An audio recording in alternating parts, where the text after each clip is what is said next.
ओम अज्ञानतिमिरान्धस्य ज्ञानाञ्जनशलाकया चक्षुरुन्मीलितं येन तस्मै श्रीगुरुवे नमः। नमः विष्णुपादाय कृष्णप्रेष्ठाय भूतले श्रीमते भक्तिवेदान्तस्वामिन्निति नामिने। नमस्ते सारस्वते देवे गौरवाणी प्रचारिणे निर्विशेष शून्यवादी पाश्चात्यदेशतारिणे नित्यानंद नमस्तुभ्यं प्रेमानंद प्रदायिने कलौ कल्मषनाशाय जानवापतये नमः। नमो महावदन्याय कृष्ण प्रेम प्रदायते कृष्णाय कृष्ण चैतन्य नामने गौरतुसे नमः। जय श्री कृष्ण चैतन्य प्रभु नित्यानंद श्री अद्वैत गदाधर शिवासादि गौर भक्त वृंदा। हरे कृष्णा कृष्णा कृष्णा हरे हरे हरे राम राम राम हरे हरे। हरे कृष्ण। तो आप सभी भक्तों का हार्दिक स्वागत है आज के प्रातःकालीन श्रीमद् भागवतम के चर्चा में। हम लोग first canto 7th chapter verse number 5 पर चर्चा कर रहे थे। One of the very important verse in Bhagavatam, यया सम्मोहितो जीवात्मानं त्रिगुणात्मकं परोऽपि मनुते अनर्थं तत्कृतं चाभिपद्यते। Due to this external energy, Maya, the living entity, although transcendental to the three modes of material nature, thinks of himself as a material product and thus undergoes the reactions of material miseries. ये भगवान की बहिरंगा शक्ति जो भगवान के पूर्ण रूप से नियंत्रण में है, विशेष रूप में बताया गया मायाम च तदपाश्रयाम। ये माया जो संपूर्ण जगत को सम्मोहित करके रखती है, नहीं भगवान को स्पर्श भी नहीं कर सकते क्योंकि भगवान के पूर्ण कंट्रोल में। इसलिए जब भगवान आते हैं इस भौतिक जगत में तो माया तभी उनको स्पर्श नहीं कर सकती। लेकिन ये माया जो है, जो जीवात्माएं होते हैं, क्षुद्र जीवात्माएं बोला जाता है, इनसिग्निफिकेंट लिविंग एंटिटीज, तो उनको सम्मोहित कर देती है। और इस प्रकार से जो जीवात्माएं सम्मोहित हो जाते हैं, तो वो सम्मोहन का मतलब होता है अपने आप की गलत कुछ पहचान कर लेना। और वो क्या पहचान करते हैं? आत्मानम, अपने आप को त्रिगुणात्मकम का मानते हैं। हालांकि दिव्य है, परोवपि मनुते त्रिगुणात्मकम आत्मानम, and that is the greatest अनर्थम परोवपि मनुते अनर्थम तत्कृतम। और इसके द्वारा ये जो विचारधारा उत्पन्न हो जाती है जब जीवात्मा के हृदय में माया के द्वारा सम्मोहित होने के कारण, जब वो अपने आप को त्रिगुणात्मकम समझता है, यानी तीन गुणों से निर्मित समझता है, भौतिक प्रकृति का समझता है, या सरल भाषा में बोले तो अपने आप को शरीर मन का समझता है, तो इसके कारण तत्कृतम, इसके द्वारा बाय दैट जो रिएक्शन उसको झेलना पड़ता है, उसके कारण बहुत सारी उसको दुख भोगना पड़ता है संसार। तो इसका तात्पर्य बहुत सुंदर तात्पर्य था, हम लोग पढ़ रहे थे पहला पैराग्राफ ही पढ़ रहे थे, तो उसको वापस से पढ़ते हैं, कंप्लीट करते हैं। The root cause of suffering by the materialistic living beings is pointed out with remedial measures which are to be undertaken and also the ultimate perfection to be gained. All this is mentioned in this particular verse. The living being is by constitution transcendental to material engagement, but he is now imprisoned by the external energy, and therefore he thinks himself one of the material products. And due to this unholy contact, the pure spiritual entity suffers material miseries under the modes of material nature. The living entity misunderstands himself to be a material product. This means that the present perverted way of thinking, feeling, willing under material conditions is not natural for him. जब जीवात्मा अपने आप को misunderstand करता है, miss identify करता है भौतिक प्रकृति से, तो मन के द्वारा वो पूरी तरीके से कैप्चर कर लिया जाता है। और जो उसकी वर्तमान स्थिति में थिंकिंग फीलिंग विलिंग है, जो भी वो इच्छा रखता है, सोचता है, फील करता है, अनुभव करता है, और जो भी चेष्टा करता है, विलिंग आती है, विलिंगनेस। विलिंगनेस मतलब कुछ करने के लिए, कुछ प्राप्त करने की जो एंडेवर्स होते हैं, प्रयास करने का प्रयास प्रयास करता है और एक्सपीरियंस करता है, विचार करता है, ये सब क्या होता है? सम्मोहन होने के कारण, इल्यूजन होने के कारण ये सब भी इल्यूजन होता है।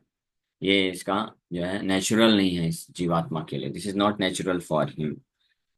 यहाँ तक कि केवल इतना ही नहीं, यहाँ तक कि जो शारीरिक अवस्था है, जैसे मान लीजिए किसी को बहुत भूख लग रही है, बहुत प्यास लग रही है, तो जीवात्मा हमेशा क्या बोलता है कि मैं बहुत प्यासा हूँ, मैं बहुत भूखा हूँ। हाँ, लेकिन ये भूख और प्यास किसकी है? ये जीवात्मा की नहीं, ये नेचुरल नहीं है उसके लिए। ये अननेचुरल है, ये शरीर के लिए है। जब तक शारीरिक स्थिति में रहता है तो उसको ऐसा लगता है कि मैं भूखा हूँ, मैं प्यासा हूँ, या मेरी ये इच्छा है, मुझे ये प्राप्त करना है, ये करना है, लेकिन वास्तव में जीवात्मा का नहीं। जैसे ही वो इस अपने त्रिगुणात्मकम इस स्थिति से ऊपर उठ जाता है, अपनी दिव्य स्थिति को जान जाता है, उस पर कार्य करता है, उसको रियलाइज कर लेता है, तो उसकी नेचुरल स्टेट, जो नेचुरल स्वाभाविक स्थिति में भी थिंकिंग फीलिंग विलिंग है, तब वो निरंतर कृष्ण के बारे में सोचता है, उनको ही अनुभव करता है, उनको सुख देने के लिए। और विलिंगनेस भी, कृष्णार्थ अखिल चेष्टा, कृष्ण को प्रसन्न करने के लिए ही अखिल हर प्रकार की चेष्टाएं फिर करता है वो। और ऐसी अवस्था में यहाँ तक कि जो अभी बहुत नेचुरल लगता है कि भूख प्यास, उसको उसके भी परे चला जाता है। अगर कोई पूर्ण रूप से आध्यात्मिक स्तर में पहुंच जाता है तो ये शरीर की जो आवश्यकताएं हैं वो भी उसको बोदर नहीं करते, उसको वो भी डिस्टर्ब नहीं करते। लेकिन मटेरियल कंडीशनिंग की अवस्था में, शारीरिक अवस्थाएं तो छोड़िए, जो आवश्यकता नहीं भी है उसमें भी वो फंस जाता है और अपने लिए नेचुरल समझता है। जस्ट लाइक उदाहरण के लिए, जो जो शराबी व्यक्ति होता है, शराब पीने का जिसको नशा चढ़ चुका है, अभी लत लग चुकी है, तो हर कोई जानता है कि शराब जो है आवश्यकता नहीं है, ये तो नेचुरल नहीं है जीवात्मा के लिए जीवन यापन करने के लिए, लेकिन उसको लगता है कि नहीं नहीं, ये मेरे शरीर की आवश्यकता है, मेरे मन की आवश्यकता है, ये मुझे लेना ही पड़ेगा, नहीं लूंगा तो मैं जो है शरीर मेरा नष्ट हो जाएगा, हो जाए। लेकिन ऐसा नहीं है। एक बार अगर कोई उससे बाहर आ गया, या जो बाहर है, जो उसमें उस नशे में जो नहीं फंसे रहते हैं, तो वे भली भांति जानते हैं कि ये तो क्या है, ये जरूरत नहीं है, जीवन यापन करने के लिए जरूरत है क्या? नहीं, वो जानते हैं। लेकिन जो उसमें फंस जाता है तो उसको हमेशा यही लगता है कि अरे, अगर मैं शराब नहीं पीऊंगा, नशा नहीं करूंगा तो फिर मेरा काम नहीं चलेगा, मेरी जरूरत है, जरूरत है। हाँ, इस हद तक उसको फोर्स करता है। हाँ। हाँ, लेकिन जैसे जो नशे से बाहर है तो उसको कोई फील नहीं होता है। तो इसी प्रकार से ये जो देहात्म बुद्धि है, देहात्म बुद्धि है, ऐसा क्यों सोच रहे हैं? सुनिए, हर कोई संसार में नशे में है। प्रभुपाद जी ये चार रेगुलेटिव प्रिंसिपल को फॉलो करने करने के लिए स्ट्रिक्टली एक बार एक प्रवचन दे रहे थे। तो जब इंटॉक्सिकेशन के बारे में बताए, बोले you are already intoxicated, why you want to increase the intoxication. इस संसार में हर कोई ऑलरेडी नशे में है, और नशे के ऊपर और नशा क्यों बढ़ाना चाहते हो? ऑलरेडी क्या नशा है सबके ऊपर? देहात्म बुद्धि का नशा है। अपने आप को शरीर समझ करके, मन समझ करके, इस संसार को आइडेंटिफाई करके वो सोचता है कि ये मेरी जरूरत है, मेरे पास भी अपना खुद का ये संसार के भोग विलास की वस्तुएं होने चाहिए, ये मेरे पास नहीं होगा तो फिर मैं सुखी नहीं रह सकता हूँ, ये मेरी आवश्यकता है। नेचुरल उसको लगता है, बट ये अननेचुरल है, ये जरूरत नहीं है। तो इसी प्रकार समझ सकते हैं कि जैसे जो व्यक्ति जिसको नशा करने का आदत नहीं है, जो नशे नहीं करता, शराब वगैरह नहीं पीता है, तो वो ये भली भांति समझ सकता है कि ये सिगरेट पीना, शराब पीना, ये सब क्या है, जरूरत नहीं है शरीर के लिए, नहीं पियेंगे तो कोई मरने नहीं वाला है ना। लेकिन जो नशे में फंसा है तो उसको बहुत जरूरत लगती है। उसी प्रकार से जो ये देहात बुद्धि के नशे में होते हैं लोग, तो उनको हमेशा यही लगता है कि मेरे को संसार में अगर नेम फेम नहीं मिला, मेरे को मेरा साम्राज्य नहीं हुआ, मेरे को मेरी पहचान नहीं हुई, या मुझे संसार में भोग करने की वस्तुएं नहीं मिली, मेरा खुद का जो साम्राज्य है ये सब नहीं मिला, इंद्र तृप्ति सारी शरीर की नहीं मिली, तो मैं इसमें खुश नहीं रह पाऊंगा, दुखी हो जाऊंगा, अकेलापन लगेगा, मैं अकेला पड़ जाऊंगा, स्ट्रेस होगा। ये है, ये सोचता है, लेकिन ऐसा नहीं है।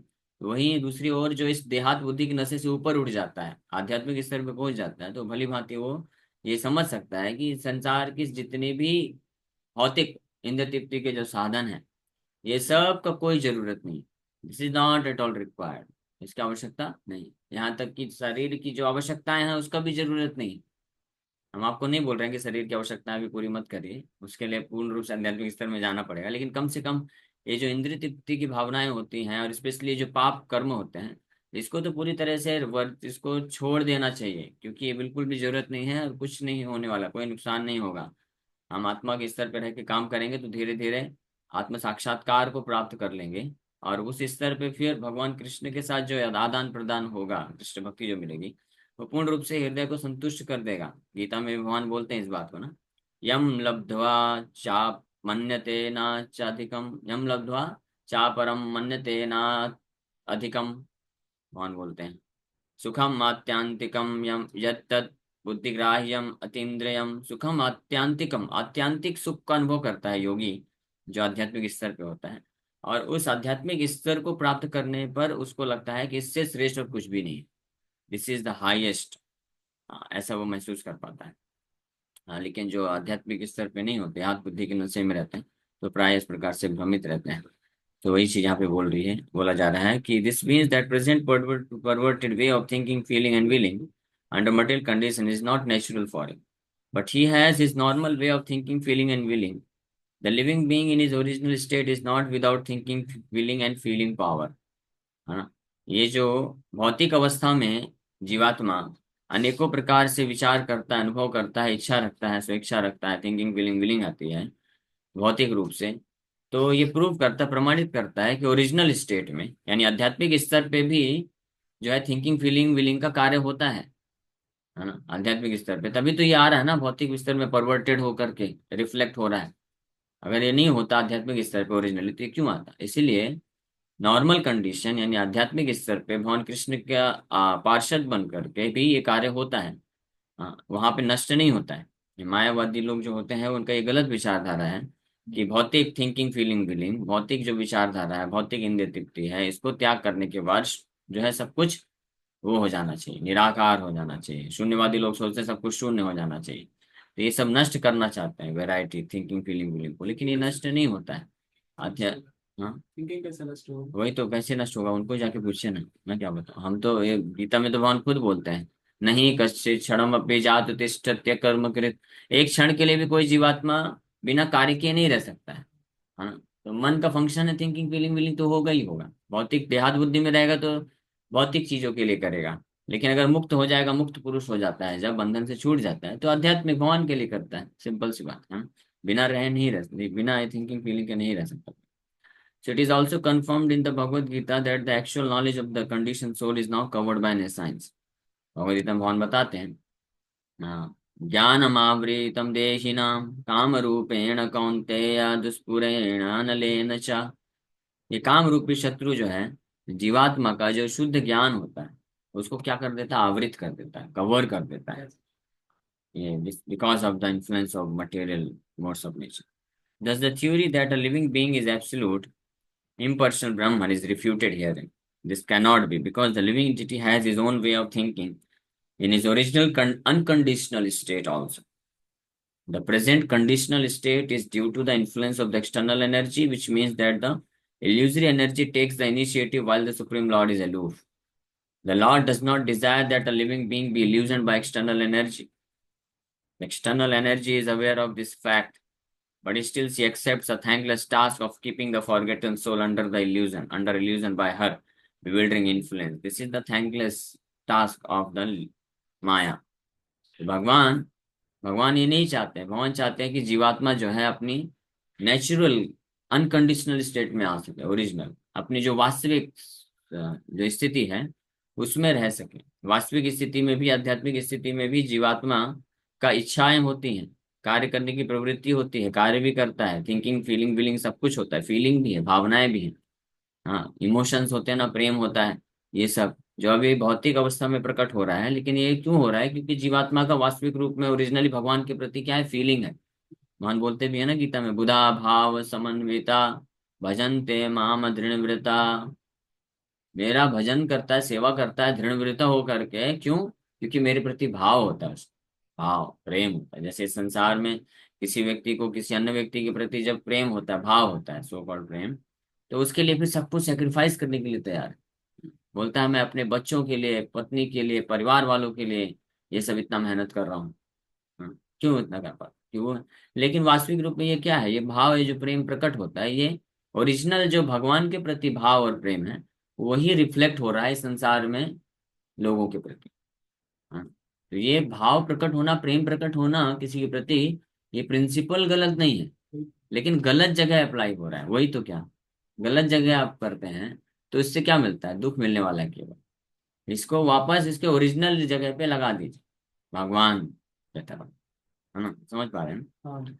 The Lord does not interfere. लेकिन जो जीवात्मा में भ्रमित रहते हैं, तो वो लोग फिर इस प्रकार से पूरे प्रयास करते हैं कि भगवान के विरुद्ध जाकर के किस प्रकार से कार्य करके मैं सुखी हो सकूं। और माया देवी भगवान के उद्देश्यों को भली भांति जानते हुए जीवात्मा को इस प्रकार से अपनी वास्तविक स्थिति से पूरी तरह से भ्रम में रखती है।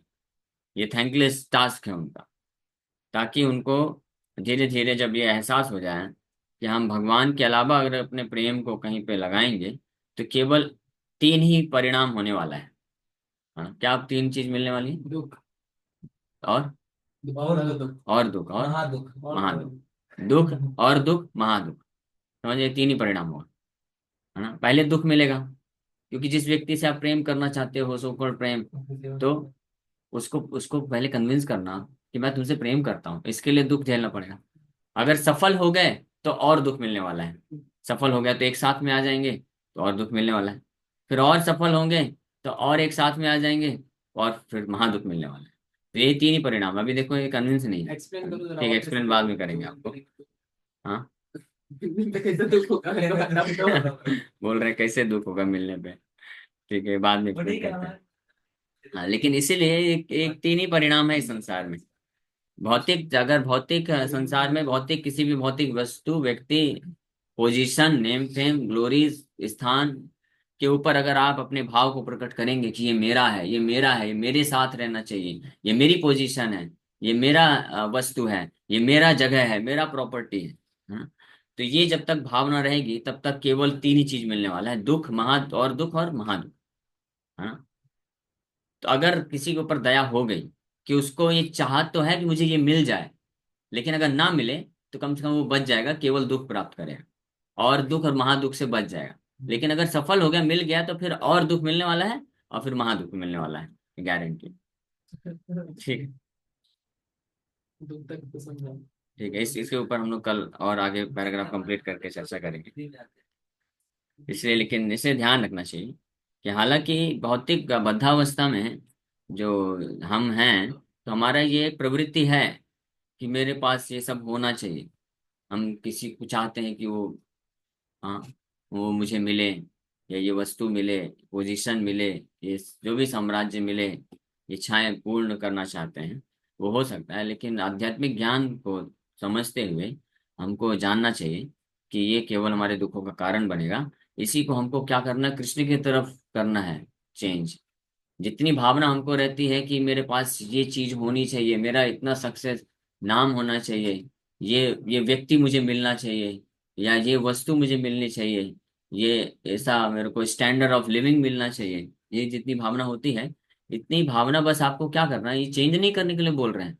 ये मत त्यागिए, ये त्यागा नहीं जा सकता है। बस इसको जो है इसका ऑब्जेक्ट को चेंज कर दीजिए। इसको, इसकी बाकी भौतिक चीज की जगह आप कृष्ण को रख दीजिए कि हाँ, मुझे कृष्ण मिलने चाहिए, मुझे कृष्ण का सेवा करना है, कृष्ण को प्राप्त करना है, कृष्ण के प्रति प्रेम विकसित करना है। तो आप, तो फिर आपको क्या मिलेगा? आनंद और महाआनंद मिलेगा। समझ रहे हैं? आनंद कैसे मिलेगा? अगर कोई ये केवल भावना रख लेना कि मुझे कृष्ण के प्रति पूर्ण समर्पण को प्राप्त करना है, कृष्ण की शुद्ध भक्ति प्राप्त करना, मैं कृष्ण का नित्य दास हूँ और किसी का दास नहीं हूँ, ये अगर भावना भी आ जाए ना, तो इसी में आनंद मिल जाता है। फिर जब जब वो उस प्रोसेस में लग जाएगा और शुद्ध भक्ति के स्तर पर रह गया, भौतिक जगत में रहते हुए शुद्ध भक्ति के स्तर पर चला जाएगा, तो उसको और आनंद मिलेगा। भगवान जो है अपने आप को प्रकट कर देंगे, और जैसे ये शरीर छोड़ेगा तो साक्षात भगवान का पार्षद बन करके उनके सेवा में लग जाएगा, तो महाआनंद हो गया। समझ गया ना? तो भौतिक वस्तु, व्यक्ति की तरफ अगर इस भावना को, थिंकिंग, फीलिंग, विलिंग को लगाएंगे तो दुख और दुख, महादुख मिलने वाला है। कृष्ण के प्रति लगाएंगे तो आनंद, आनंद महाआनंद मिलने वाला है। Now it's up to us, हम क्या चाहते हैं। ठीक है, क्वेश्चन। ओके, इन पे विराम करेंगे। किसी वक्त का क्वेश्चन है तो 5 मिनट क्वेश्चन आंसर ले लेते हैं, फिर हम लोग आगे।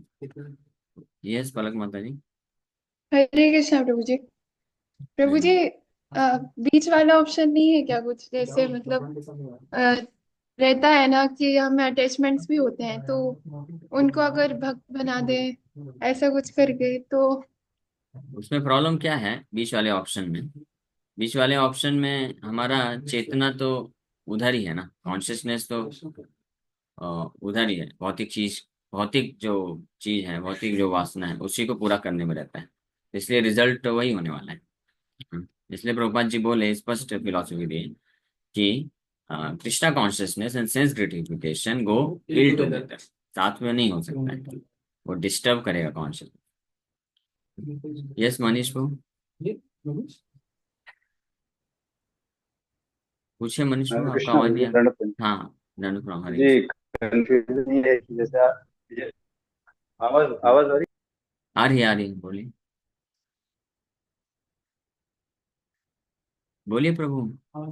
जी पंचांग प्रणाम प्रभु जी। हरे पहले तो कृष्ण। आज की भगवत गीता की रिकॉर्डिंग मिल जाएगी, क्योंकि मेरी क्लास होती है मंदिर में, तो मैं अवेलेबल नहीं होती उस टाइम पे ना प्रभु जी, आज के दिन हाँ ये, सिर्फ।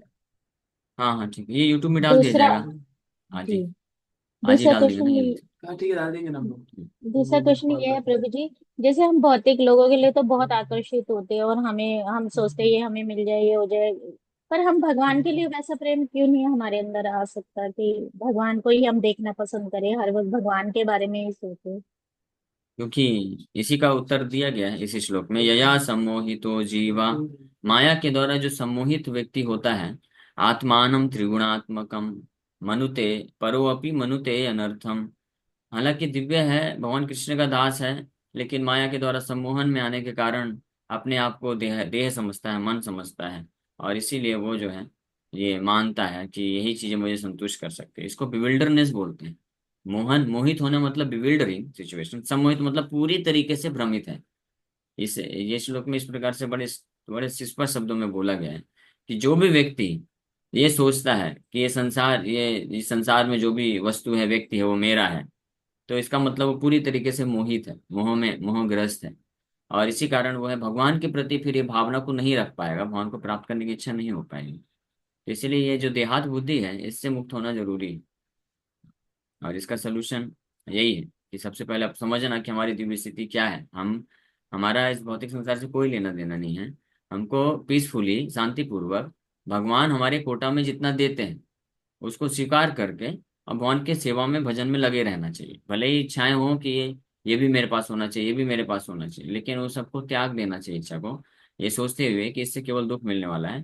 भगवान की कृपा से अपने पूर्व जन्म के कर्म के अनुसार जो अपने आप मिल जाए, उसी में संतुष्ट रह करके हमको भगवान के भजन में, सेवा में लगे रहना चाहिए।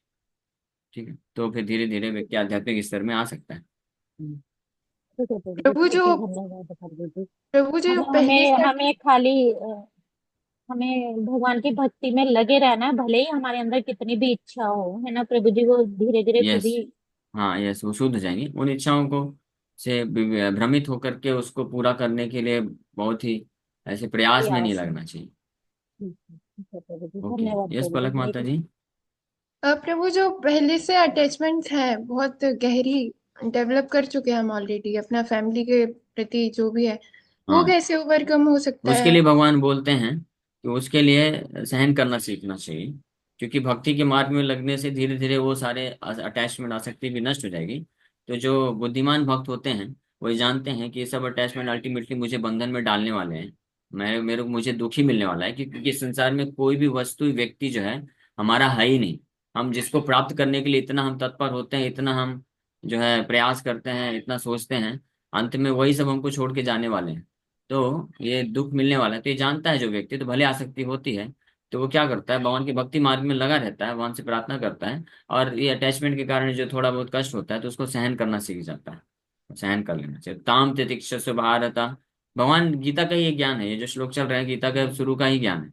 भगवान बोले देहिनो अस्मिन यथा देहे कौमारम यौवनम जरा, अर्जुन तुम जानो तुम शरीर ही नहीं हो, तो तुम फालतू क्यों, ये मेरा है, मेरा बाप है, मेरे फॉलोवर है, मेरे सब है, ये सब में क्यों पड़े हुए हो फालतू चक्कर में।